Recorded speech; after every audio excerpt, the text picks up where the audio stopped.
আমি দেখি নাই।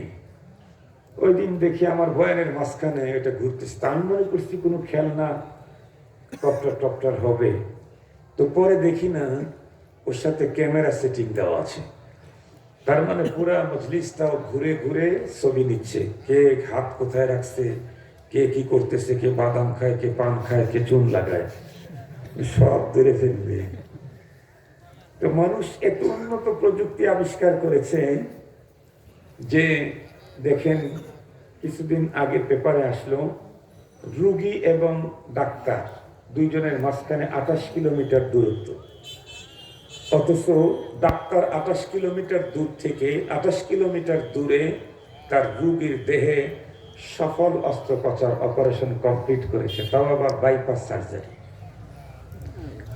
রোগীর কাছে ডাক্তার নাই, ডাক্তারের অবস্থান থেকে রোগীর অবস্থান 27 কিলোমিটার দূর।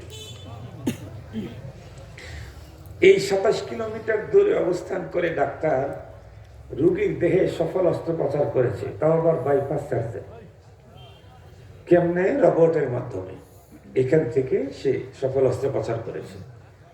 তো পৃথিবীতে অনেক কিছু আবিষ্কার হয়েছে, হচ্ছে, আগামী দিনে আরো হবে, কিন্তু এত বেশি আবিষ্কারক সে নিজেও জানে না সে কখন পৃথিবী থেকে চলে যেতে হবে। আমার আব্বা রহমতুল্লাহ আলী বলতেন, বাংলাদেশের একজন প্রথম শ্রেণীর ডাক্তার দাওয়াতে তাবলীগের নিসবতে লন্ডনে গেছেন। যাওয়ার পরে উনি শুনতে পেলেন লন্ডনে বিশ্ববরেণ্য বিশ্বের নামকরা ডাক্তারদের এক জরুরি মিটিং আছে, কনফারেন্স। উনি জিম্মাদারের কাছ থেকে ছুটি নিলেন যে আমিও যেহেতু একজন ডাক্তার, সঙ্গত কারণেই এখানে বিশ্বের সবচেয়ে নামকরা ডাক্তাররা বিশেষ কিছু বিষয়ের উপরে যেহেতু আলোচনা করবে, এখানে আমি অবস্থান করলে গেলে পরবর্তীতে আমার রোগীদের জন্য ফায়দা হবে, আমাকে একটু সময় সুযোগ দেওয়া হোক। পরে সুযোগ দেওয়া হলো, উনি গেলেন। তো যাওয়ার পরে যখন বসছেন, চা চক্র কমপ্লিট, এখন মূল আলোচনার দিকে যাবে।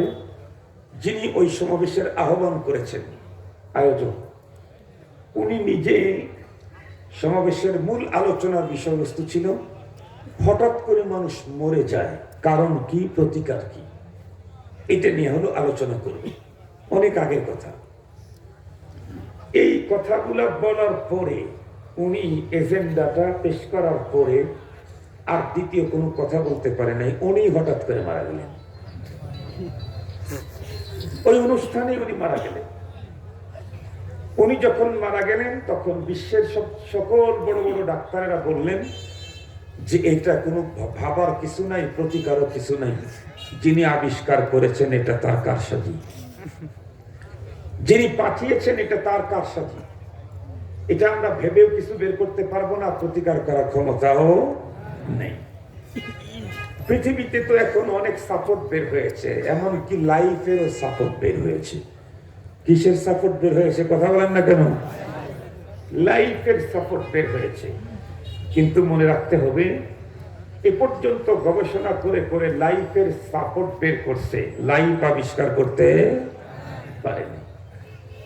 লাইফ আবিষ্কার করে নাই, লাইফের সাপোর্ট আবিষ্কার করছে। সেই লাইফ সাপোর্টের কন্ডিশন কি? যতক্ষণ পর্যন্ত ওই সাপোর্ট নেবে আর দিবে, ততক্ষণ পর্যন্ত যিনি নিচ্ছেন উনি চলতেও পারে না, বলতেও পারে না, হাঁটতেও পারে না, নিজের খাবার নিজে খেতেও পারে না। এই হলো মানুষের তৈরি লাইফের সাপোর্ট। এত দুর্বল। সেই সাপোর্টটা যদি কোনো মানুষ 24 ঘন্টা নেয়, কারো কারো 1 থেকে 2 লক্ষ টাকা কোনো কোনো হাসপাতালে বিল আসে। আমি জিজ্ঞাসা করতে চাই, মানুষের তৈরি করা লাইফের সাপোর্ট, লাইফ তো নাই, লাইফের সাপোর্ট, এই সাপোর্টটা এত দুর্বল যে সাপোর্ট নেওয়ার পরে মানুষ চলতে পারে না, বলতে পারে না, খাইতে পারে না, উঠতে পারে না, বসতে পারে না। এত দুর্বল সাপোর্টটাই যদি প্রতিদিন 24 ঘন্টায় 2 থেকে 3 লক্ষ টাকা তার বিল হয়, আমাদেরকে যে আসমান জমিনের মালিক লাইফও দিয়েছেন, সাপোর্টও দিয়েছেন। সুবহানাল্লাহ বললেন না? যে লাইফও দিয়েছেন, সাপোর্টও দিয়েছেন। মানুষের তৈরি করা লাইফ সাপোর্ট নিতে চাইলে নির্ধারিত জায়গায় যেতে হয়। আসমানের মালিক এমন লাইফের সাপোর্ট দিয়েছেন, আমাকে সাপোর্ট নেওয়ার জন্য কোথাও যেতে হয় না। আসমানের মালিকের লাইফ সাপোর্ট আমার পিছনে পিছনে ঘোরে। আসমানের মালিক আমাকে লাইফের যে সাপোর্ট দিয়েছেন, এটা আমার পিছনে পিছনে ঘোরে। আল্লাহ পাকের কোরআন আল্লাহ তাআলা বলেন, ওয়া আনামু মুস্তাকাররাহা ওয়া মুস্তাওদাহা, ওয়া আনামু মুস্তাকাররাহা ওয়া মুস্তাওদাহা। আমি কোথায় থাকবো, কোথায় সফর করব, কতদিন, সব জায়গাতে আমার লাইফ সাপোর্ট মালিকের পক্ষ থেকে যেগুলি, এটার একটাও আমি নেওয়ার জন্য আমাকে পূর্বের কোনো ইনফরমেশনের প্রয়োজন হয় না। আমি সিরাজগঞ্জ থেকে এখানে এসেছি, আমি আমার লাইফের একটা গুরুত্বপূর্ণ সাপোর্টের নাম অক্সিজেন। এই অক্সিজেন এখন আমাকে দিচ্ছেন আমার মালিক। আমি কিন্তু মুখে ইয়া করি নেই, আমি ইস্যু করি নেই, আমি সেখানে তাদেরকে জানাই নেই যে আমি কিন্তু বর্মি যাচ্ছি, সুতরাং আমার অক্সিজেনের সাপোর্ট, লাইফ সাপোর্টটা যেন বর্মি পর্যন্ত সচল রাখা হয়। আমি এগুলি দেই নেই। আমি যেখানে যাচ্ছি সেখানে আসমানের মালিকের লাইফ সাপোর্ট আমার পিছনে পিছনে চলতেছে। তাহলে যেই লাইফ সাপোর্ট নিতে আমাকে বেডে শুয়ে থাকতে হয়, এই লাইফ সাপোর্টটাই বেশি দামি না যেই লাইফ সাপোর্ট আমার পিছনে পিছনে ঘোরে, এটার দাম বেশি? তাহলে আসমানের মালিকের দেওয়া 24 ঘন্টার লাইফ সাপোর্টের বিল কত হতে পারে? এটা তো সাপোর্টের বিল মিয়া, এটা তো সাপোর্টের বিল। লাইফের বিল কত হবে? লাইফ পৃথিবীর কোন মানুষের কাছে মহান রবের দেওয়া লাইফের বিল দেওয়ার ক্ষমতা, যোগ্যতা নাই। তো যে কথা বলতেছিলাম, যে কোনো মুহূর্তেই চলে যাব, কোনো সন্দেহ নেই। বয়ান শেষ করতে পারবো, মোনাজাত পর্যন্ত যাব, এই গ্যারান্টি নেই। যেতেই হবে, এটা নিশ্চিত। তবে আমি মরে গেলাম কি শেষ হয়ে গেলাম? মরে গেলাম তো মালিকের হাতে ধরা খেলাম। মরে গেলাম তো কার কাছে ধরা খেলাম? মালিকের হাতে ধরা খেলাম। মরে গেলাম তো আমার জীবনের শেষ না, মরে গেলাম তো আমার মূল জীবনের সূচনা হলো মাত্র। সেই পরপারের চিরস্থায়ী জীবনে আমি তো দুনিয়াতে একটু বেশি গরম সইতে পারি না, আমার জন্য এসি লাগে। আমি একটু জোরে দৌড় দিতে পারি না, আমি হাঁপায়া যাই, হার্ট বিট শুরু হয়ে যায়। আমি 2 দিন না খেয়ে থাকতে পারি না। তাহলে আমার পরপারের জীবন অনন্ত অসীম। এই জীবনের জন্য আমি সেখানে আরাম আয়েশের কি ব্যবস্থা করেছি? পৃথিবীতে তো দুঃখ আছে, সুখ আছে, মিলে ঝিলে আছে, কিন্তু মরণের পরে যে জগৎ আসবে, সেই জগতে দুঃখ আসবে, তো সেখানে সুখ ঢুকতেই পারবে না। সুখের এরিয়াতে দুঃখ ঢুকতেই পারবে না। সেখানকার এরিয়া একদম সেপারেট। দুনিয়াতে নেককার বদকার একসাথে চলে, দুনিয়াতে সুখ আর দুঃখ একসাথে চলে, কিন্তু মরণের পরে ওয়ামতাজুল ইয়াওমা আইয়ুহাল মুজরিমুন ঘোষণা এসে যাবে। দুনিয়াতে নেককার বদকার একই সাথে, একই রাস্তায়, একই বাজারে চলেছ, আজকে আর একই সঙ্গে চলার কোনো সুযোগ নাই। বদকারেরা পৃথক হয়ে যাও, নেককারেরা সেপারেট হয়ে যাও। আখেরাতে নেককার বদকার যেমন পৃথক হবে, আখেরাতে সুখ আর দুঃখের এরিয়াও তেমন পৃথক হবে। মুহতারাম হাজরিন, এই জন্য কোনো মানুষ যদি পরপারে দুঃখের এরিয়ায় ঢোকে, জীবনেও কোনোদিন সুখ টাচ করবে না ওকে। কোনো মানুষ যদি সে সুখের এরিয়ায় ঢোকে, জীবনেও কোনোদিন দুঃখ টাচ করবে না ওকে। তাহলে আমি পরপারের জীবনে দুঃখী হলে তো আমার কোনো উপায় থাকবে না। মুহতারাম হাজরিন, সঙ্গত কারণেই আমাকে পরপারের জীবনে সুখী হতে হবে। পরপারের জীবনে সুখী হতে চাইলে আমাকে একটা এরিয়াতে ঢুকতে হবে, সেই এরিয়ার নাম জান্নাত। কথা বলেন না কেন? সে এরিয়ার নাম কি? জান্নাত। জান্নাতে ঢুকলেই আমি সুখী, জাহান্নামে ঢুকলেই আমি দুঃখী। জাহান্নাম আগুনের শাস্তি, আগুন।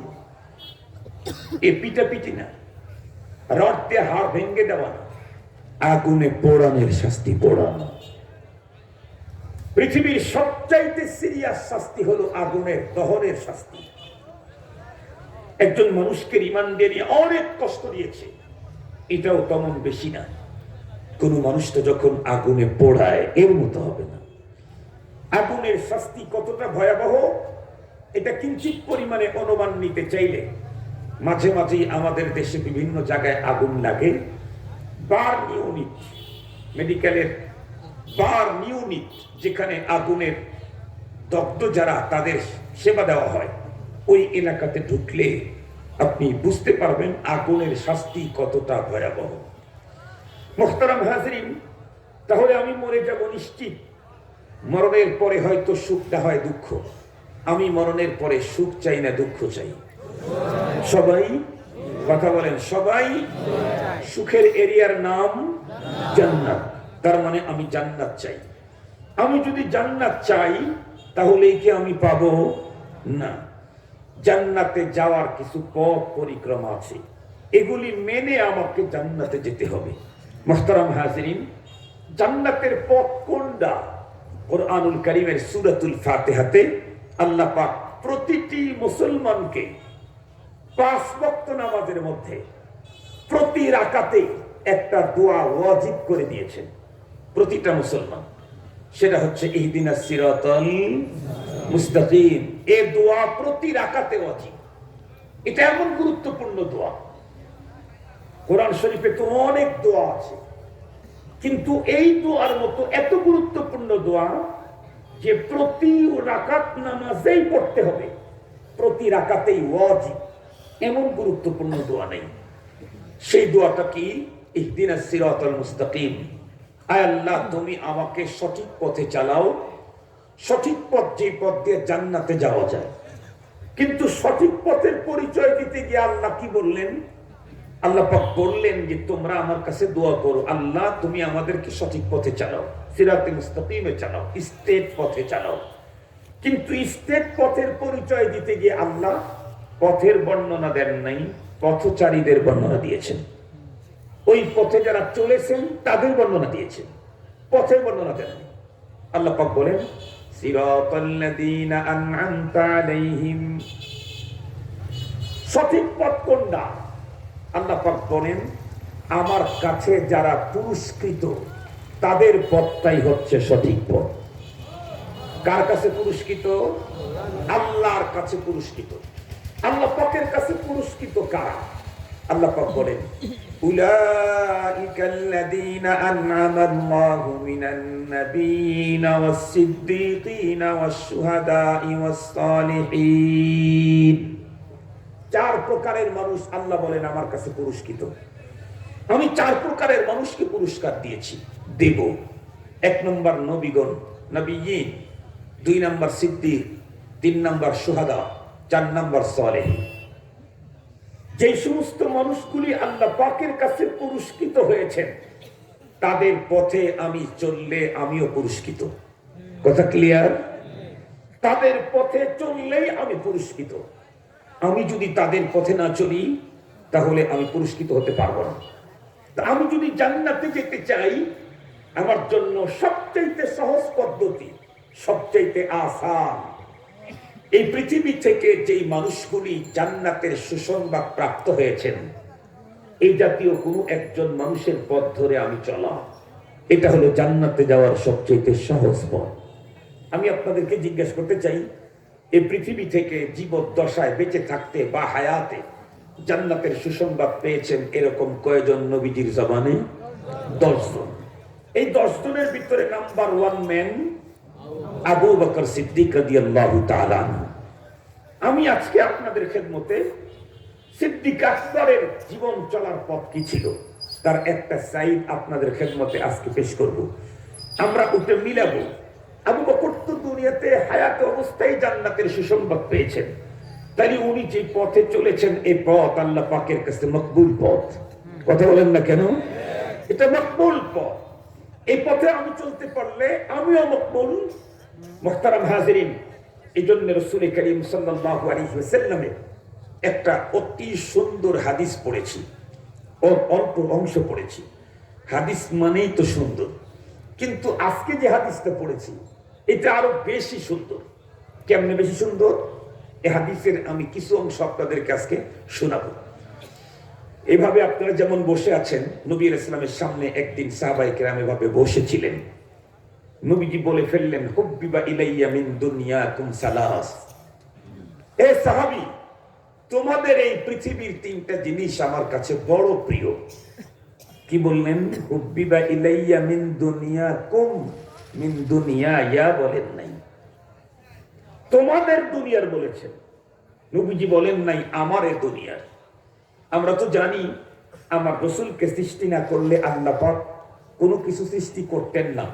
এরপরেও নবীজি দুনিয়াকে নিজের দিকে নিসবত করলেন না। এরপরেও নবীজি দুনিয়াকে নিজের দিকে নিসবত করলেন না। নবীজি বললেন মিন দুনিয়াকুম, তোমাদের এই দুনিয়ার। কেন? কারণ সকল নবী এবং রাসূলগণ এসেছেন, তাদের কারো টার্গেট দুনিয়া না। কারো টার্গেট কি না? দুনিয়া না। এই জন্যই তো নবী আর রাসূলগণ যখন চলে গেছেন, যাদেরকে বিরাসত দিয়ে গেছেন, তাদেরকে দুনিয়ার কোনো কিছুই বিরাসত দেন নাই। ইন্নামা ওয়ারাসুল ইলম, ইন্নামা ওয়ারাসুল ইলম। নবী রাসূলগণ দুনিয়া রেখে যান নাই। টাকা পয়সা, গাড়ি বাড়ি, মিল কারখানা, ফ্যাক্টরি, এগুলি রেখে যান নাই। কেন? নবীদেরকে পৃথিবীতে পাঠানো হয়েছে দুনিয়া টার্গেট না, বরং টার্গেট হলো আখিরাত। খুব ভালো করে বুঝবেন, নবীগণকে পৃথিবীতে পাঠানো হয়েছে, তাদের দিলে দুনিয়া নেই, টার্গেট হলো আখিরাত। নায়েবে নবী যারা হবে প্রকৃত অর্থে, তাদের অন্তরেও দুনিয়া টার্গেট না, টার্গেট হলো আখিরাত। এ দোস্ত, ভালো করে বুঝতে হবে নায়েবে নবীদেরকে, ভালো করে চিনতে হবে নায়েবে নবীদেরকে। নায়েবে নবীদের টার্গেট দুনিয়া হয় না। বলতে পারেন দুনিয়া নিয়ে আপনাদের এত কিছু, মনে রাখতে হবে আমাদের মূল টার্গেট হলো আখিরাত। যেই জায়গাতে আমি চললে আখিরাত পাবো সেখানে আমি যাব। যেখানে আখিরাতের কোনো হিস্সাই নাই, শুধু দুনিয়া, তামাম দুনিয়া আমার পায়ের উপরে দিলেও আমি লাঠি দিয়ে সরায় দেব। যেখানে আখিরাত আছে, যে কাজে দুনিয়ার যেখানে আখিরাত, সেখানে হাজার বাধা দিয়েও আপনি আমাকে সরাইতে পারবেন না। আর যেখানে শুধুই দুনিয়া আখিরাত নাই, সেখানে আমার পায়ের উপরে দিলেও আমি ওটা ধারণ করতে রাজি হব না। রাসূল করিম সাল্লাল্লাহু আলাইহি ওয়াসাল্লাম বললেন, হুব্বিবা ইলাইয়া মিন দুনিয়াকুম সালাস। তোমাদের এই পৃথিবীর তিনটা জিনিস আমার কাছে বড় প্রিয়। কি কি? আত-তিব ওয়ান নিসা ওয়া জুইলাত কুররাতু আইনি ফিস সালাহ। নবীজি তার তিন প্রিয় বস্তুর কথা বর্ণনা শেষ করতেই ফাকামা আবু বকর ওয়া ক্বাল হুব্বিবা ইলাইয়া সালাস। সিদ্দিক আকবর দাঁড়িয়ে গেছেন, বললেন, ওগো নবীজি, আমারও এই পৃথিবীর তিনটা জিনিস খুব চয়েস, খুব মজা, খুব স্বাদ, খুব তৃপ্তি। কি কি? আন-নাজরু ইলা ওয়াজহিক ওয়া ইনফাকু মালি আলা আমরিক ওয়া বিনতি ফি বাইতিক। উনি যখন বলে শেষ করছেন, চির প্রতিযোগী সিদ্দিক আকবরের চির প্রতিযোগী কি নাম?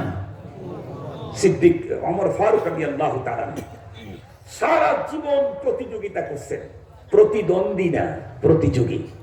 মুসাবাকাত ফিল খায়র। উনি যদি একটা ভালো কাজ করতেন, হযরত ওমর ফারুক তার চাইতে উন্নত করার চেষ্টা করতেন সারা জীবন। ফারুক আজম যখন দেখলেন, কিরে সিদ্দিক আকবর নবীজির সামনে তার সবচেয়ে প্রিয় তিন বস্তুর কথা বললেন, আমাকেও তো বলতে হবে তিনটা। ফাকামা আমর ওয়া ক্বাল হুব্বিবা ইলাইয়া সালাস। ওমর রাদিয়াল্লাহু তাআলা দাঁড়িয়ে গেলেন, বললেন, ওগো নবীজি, এই পৃথিবীর তিনটা জিনিস আমারও সিরিয়াস চয়েস, খুব পছন্দ, খুব মুহাব্বতের। কি কি? আল আমরু বিল মারুফ ওয়ান নাহয়ু আনিল মুনকার ওয়াস সাওবুল খালিক। উনি যখন এই তিনটা বললেন, বলার পরে হযরত ওসমান রাদিয়াল্লাহু তাআলা মজলিসে ছিলেন, উনিও দাঁড়িয়ে গেলেন। দাঁড়া বললেন, নবীজি, হুব্বিবা ইলাইয়া সালাস, আমারও তিনটা বড় সিরিয়াস পছন্দ। কি কি? অমুক অমুক অমুক।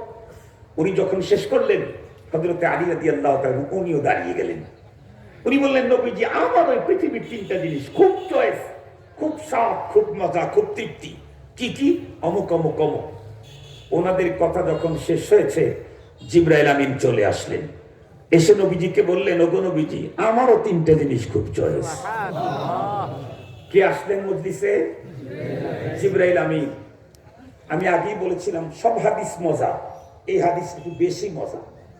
জিবরাইল আমিন বললেন, আমার কাছে তিনটা বড় চয়েস। কি কি? এটা এটা এটা।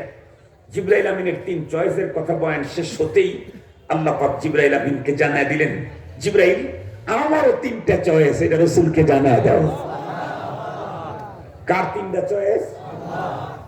স্বয়ং আল্লাহ। বলেন তো এর চাইতে উন্নত মজলিস কোনটা হবে?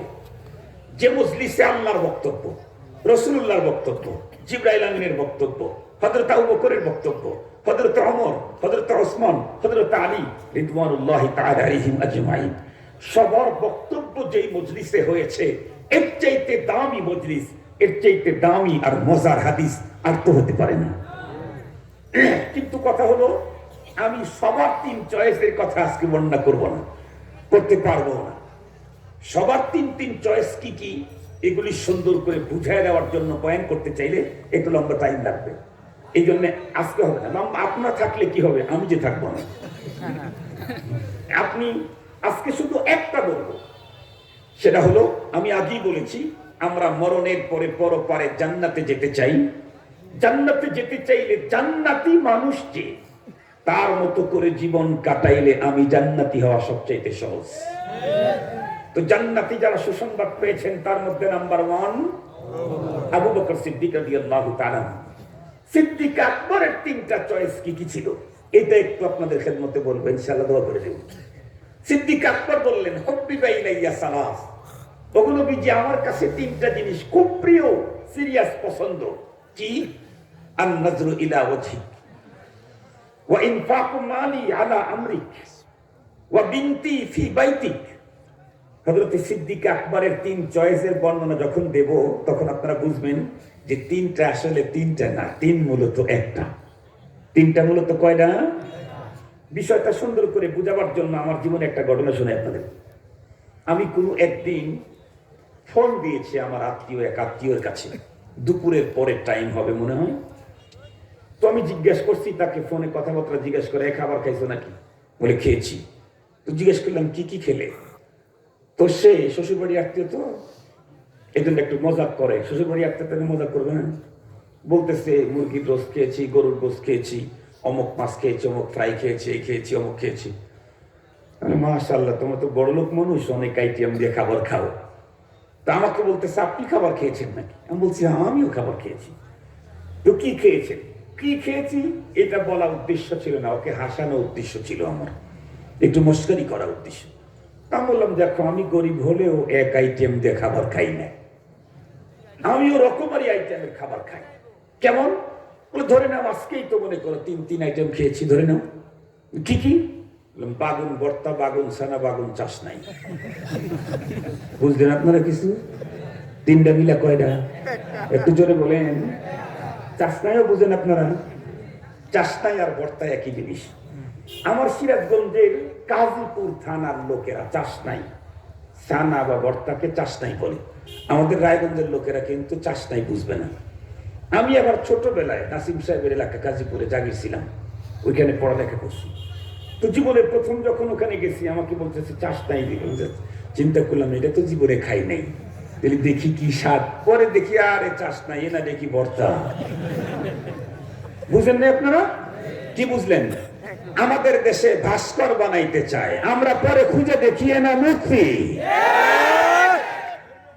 ভাস্কর এটা নতুন কিছু না, এটা মূর্তি। আমাকে কাজীপুরের লোকেরা চাষ নাই খাওয়াইতে চাইছে, আমি খুব আবেগ, পরে দেখি যে ভর্তা নিয়ে আসছে। কথা কি বুঝাইতে পারছি আপনাদেরকে?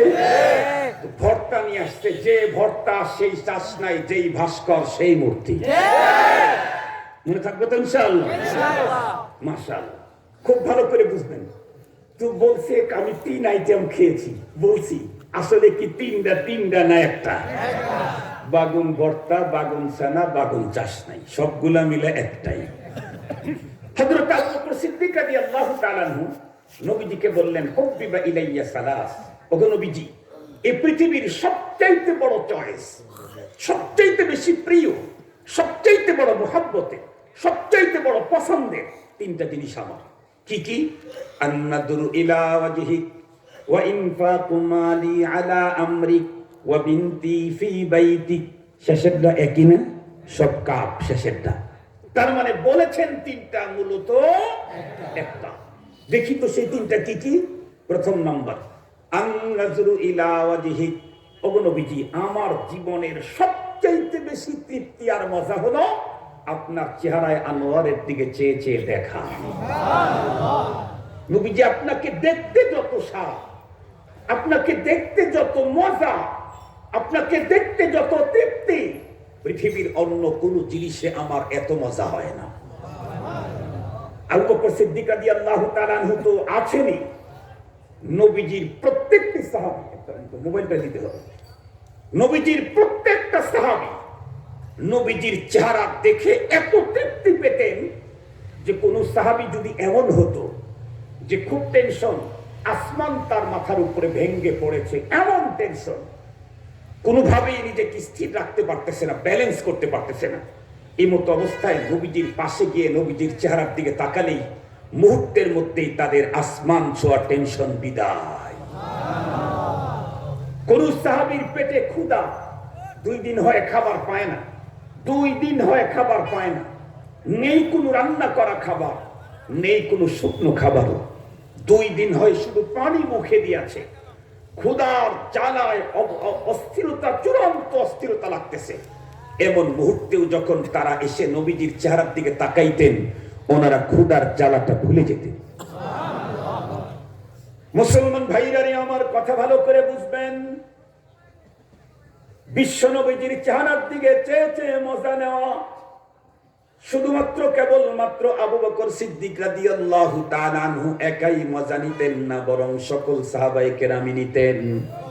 হাদিসে পাকের মধ্যে এসেছে, নবী আলাইহিস সালামের দরবারে একজন বন্ধুরা আমার বৃদ্ধ সাহাবী একদম পিছনে বসতেন, দীর্ঘক্ষণ পর্যন্ত পয়গম্বরের চেহারার দিকে অপলক নেত্রে চেয়ে থেকে থেকে আবার চলে যেতেন। একদিন, 2 দিন, 1 সপ্তাহ, 2 সপ্তাহ এমনটি দেখার পর আমাদের পয়গম্বর একদিন বৃদ্ধ বাবাজিকে ডাকালেন, ডেকে বললেন, মিয়া, আপনাকে দেখি আপনি মাঝে মাঝে ওইখানে এসে বসেন, ওখান থেকে আবার চলে যান, কখনো আমার নিকটে আসলেন না, কোনো কিছু আমাকে জিজ্ঞাসা করলেন না। সাহাবী তখন চোখের পানি ছেড়ে দিয়ে বৃদ্ধ সাহাবী উত্তর করে, ওগো নবীজি, আমি যেই কারণে আসি সেইটা ওখান থেকেই কমপ্লিট হয়, এই কারণে আপনার উপরে কোনো ঝামেলা চাপানোর জন্য আমি আপনার দরবারে আসি না। কি জন্য আসো, কি তোমার ওখান থেকে পূরণ হয় বলো। বৃদ্ধ সাহাবী তখন পয়গম্বরকে ডেকে বললেন, নবীজি, আপনার মহব্বত আমার অন্তরে এই পরিমাণে বেশি, যখন আপনার চেহারার দিকে তাকাই তখন অন্তরের ভিতরে তৃপ্তি অনুভব করি। আপনাকে রেখে যখন বাড়ি ঘরে চলে যাই, 1 ঘন্টা 2 ঘন্টা একদিন যখন পার হয়ে যায়, তখন আপনার সুন্দর চেহারা চোখের সামনে না পড়ার কারণে অন্তরের ভিতরে তখন মুহাব্বতের আগুন জ্বলতে থাকে। এক পর্যায়ে যখন অন্তরের জ্বলনটা সিরিয়াস হয়, তখন আমি আর আমাকে কোনোভাবেই বাড়িতে রাখতে পারি না, শুধুমাত্র কেবলমাত্র আপনার চেহারার দিকে তাকায়া মনের মুহাব্বতের আগুন মিটাবার জন্য এখানে দরবারে হাজির হই। আপনাকে দেখা মাত্র অন্তর তৃপ্তি পায়, মহা প্রশান্তি, শান্তি অনুভব করি, মাসাররাত অন্তরের ভিতরে উপলব্ধি করি, তখন আমার জ্বালাটা মিটে যায়। দীর্ঘক্ষণ পর্যন্ত দেখে দিলটা তৃপ্তি নিয়ে আপনার দরবার থেকে চলে যায়, দিলটাকে শান্ত করে। মুহতারাম হাজিরিন, নবী ইসলামের প্রতিটি সাহাবীর অন্তরে পয়গম্বরের চেহারার প্রতি আকর্ষণ, মুহাব্বত, নবীজির প্রতি ভালোবাসা এতটাই উন্নত ছিল, এতটাই উন্নত ছিল, রব্বুল আলামিন এত সাহাবায়ে কেরামদের দিলের অবস্থাকে আল্লাহ পাক পরীক্ষা করেছেন, পরীক্ষা নিয়ে আবার রেজাল্ট আউট করে দিয়েছেন। উলাইকাল্লাযীনা ইমতাহানাল্লাহু কুলুবাহুম লিত্তাকওয়া, আল্লাহ পাক সাহাবীদের অন্তরকে পরীক্ষা করে দেখেছেন, 100% স্বচ্ছ পেয়েছেন, ফ্রেশ পেয়েছেন, এবং কি তাদের জন্য রেজাল্ট আউট করে দিয়েছেন, তাদের দিলে আল্লাহর মুহাব্বত, রাসূলের মুহাব্বত সবচেয়ে বেশি ছিল। আমরা যদি জান্নাতে যেতে চাই, আমাদের জন্য ফর্মুলা আবু বকর ওমরের ফর্মুলা। কথা বলেন না কেন? সাহাবীদের ফর্মুলা। কাদের ফর্মুলা? অন্য কোন নেতার ফর্মুলা দিয়ে নেতার চেয়ার পর্যন্ত যাওয়া যাবে, মন্ত্রণালয় পর্যন্ত যাওয়া যাবে, কিন্তু জান্নাতে যেতে চাইলে কোন নেতার ফর্মুলা দিয়া হবে না, লাগবে আবু বকর ওমরের ফর্মুলা। মনে থাকবে তো? সিদ্ধান্ত আপনাদের। 60 বছরের জীবনের উন্নত চেয়ারে বসে 60 বছরের জীবনের আনন্দ আর উল্লাস উপভোগ করবেন, নাকি পরপারের চিরস্থায়ী জীবনে চিরস্থায়ী শান্তি আপনি আপনার জন্য চয়েস করবেন? যদি পরপারের চিরস্থায়ী জীবনে শান্তি আপনার লক্ষ্য হয়, তাহলে নেতাকে অতক্ষণ মানতে পারবেন যতক্ষণ পর্যন্ত নেতার কথা আমার আখিরাত নষ্ট না হয়। যদি নেতার কোনো বক্তব্য, কোনো থিওরি আমার পরপারকে যদি নষ্ট করে, আমার আখিরাতকে যদি ম্লান করে ফেলে, তাহলে কোন তাওহীদবাদী মুসলমানের বাচ্চা ওই মুহূর্তে কোন নেতাকে সিলেক্ট করতে পারে না, সাপোর্ট করতে পারে না, মানতে পারে না। আলহামদুলিল্লাহ, আপনারা দেখেছেন ইতিমধ্যে বাংলাদেশেও মুসলমানের জওয়ানেরা, যুবকেরা, সন্তানেরা আছে যারা দুনিয়ার সবকিছুর চাইতে পরপারের মুক্তি আর নাজাতকে তাদের কাছে সবচাইতে বড় মনে হয়। সহজ কথা গরম করার জন্য আসি নাই, নরম করার জন্য এসেছি। আবেগ তৈরি শুধু করার জন্য আসি নাই, নিজের আখিরাতের ব্যাপারে সিদ্ধান্ত পাকা নেওয়ার জন্য এসেছি। সিদ্ধান্ত পাকা করতে হবে। জান্নাতে যদি যেতে চাই, আবু বকরের পথ ধরতে হবে। কথা বলেন না কেন? চা লাগবে না। জান্নাতে যেতে চাইলে সিদ্দিক আকবরের পথ, না হয় আমরের পথ, না হয় হযরত ওসমান, না হয় হযরত আলী, এক কথা সাহাবায়ে কেরামের পথ অনুসরণ করে চলতে হবে। মনে থাকবে তো ইনশাআল্লাহ? মুহতারাম হাজিরিন, খুব ভালো করে বুঝবেন, সিদ্দিক আকবরের দিলে পয়গম্বরের প্রতি মুহাব্বত এ পরিমাণ, এত সিরিয়াস, অসাধ্য দরজা। আল্লাহ পাক রব্বুল আলামিন সিদ্দিক আকবরকে নবীর মুহাব্বতের প্রতিদান দিয়ে দিলেন। কি দিয়ে দিলেন?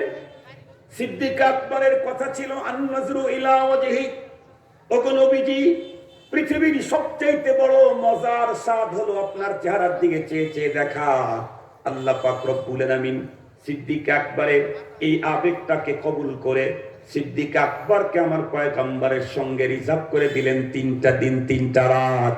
হিজরতের পথে ওই গুহার ভিতরে শুধু আবু বকর আর পয়গম্বর, সানি ইসনাইনে ইদহুমা ফিল গার, সেই জায়গায় তো কাউকে ঢুকতে দিলেন না।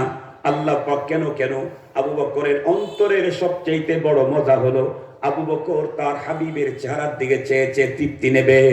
অন্য সময় তো বিভিন্ন লোকজন আসে, তৃপ্তি মজা দিল ভরে মজা নিতে পারে না। এ কারণেই আল্লাহ পাক সিদ্দিক আকবরের জন্য 3টা রাত আল্লাহ পাক স্পেশালি বাজেট করে দিলেন, যেই রাত্রে বিশ্ব নবীজির কোন স্ত্রী, তার কোন সন্তান, অন্য কোন সাহাবী ওই জায়গায় ঢোকার সুযোগ নাই। সানি ইসনাইনে ইদহুমা ফিল গার। আল্লাহু আকবার বলেন। যেই 3 রাত সিদ্দিক আকবর পয়গম্বরকে প্রাণ ভরে দেখেছেন, গর্তের ভিতরে ঢুকে পয়গম্বরকে নিজের কোলের ভিতরে মাথা নিয়ে পয়গম্বরকে ঘুম পাড়ায় দিলেন।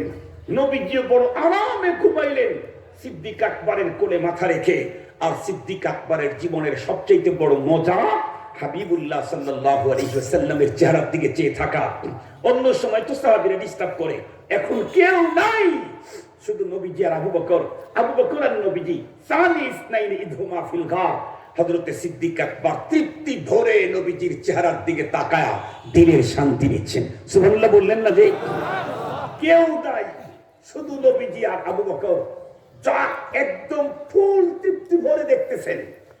এই যে রাতগুলি আবু বকর সিদ্দিক রাদিয়াল্লাহু তাআলা নবীজিকে গভীর ভাবে মুহাব্বতের সাথে দেখতে পেরেছেন। এই রাতগুলির দাম কি পরিমাণে আপনাদেরকে একটা হাদিসের বর্ণনা থেকে শোনাই। নবী আলাইহিস সালাম একদিন আম্মা জান আয়েশা সিদ্দিকা রাদিয়াল্লাহু তাআলার কোলের ভিতরে মাথা রেখে শুয়েছিলেন। এমত অবস্থায় আম্মা জান নবীজিকে জিজ্ঞেস করলেন, ওগো নবীজি, আমার একটা জিজ্ঞাসা আছে। কি? আসমানে যত সংখ্যায় তারকা, এত সংখ্যায় নেক আমল কি আপনার উম্মতের কারো আছে? নবীজি বললেন, না, আল্লাহ পাক আমাকে এমন দামি উম্মত দিয়েছেন যেই উম্মতের নেক আমল আসমানের তারকা সমান। আম্মা জান তখন জিজ্ঞেস করলেন, মান হুয়া? ওগো নবীজি, সে উম্মতটা কে? নবীজি বললেন, ওমর। নবীজি কি বললেন? ওমর। এই কথা বলতেই আম্মা জানের চেহারাটা মালিন্যতার ছাপ ছেয়ে গেল। নবী আলাইহিস সালাম বললেন, আয়েশা তুমি তো আমাকে প্রশ্ন করলে, আমি উত্তর দিলাম, তোমার চেহারাটা মলিন হলো কেন? আম্মা জান বড় বিচক্ষণা ছিলেন, ওনাকে নিসফুদ্দিন বলা হয়, নিসফুদ্দিন। আম্মা জান নবীজির এই প্রশ্নের উত্তর না দিয়ে আম্মা জান আরেকটা প্রশ্ন করলেন, ফাইনা আবু বকর ইয়া রাসূলুল্লাহ, ওমরের মর্যাদা যদি এত বেশি হয়, আসমানের তারকা সমতুল্য তার নেকামল, তাহলে আবু বকরের কি কন্ডিশন?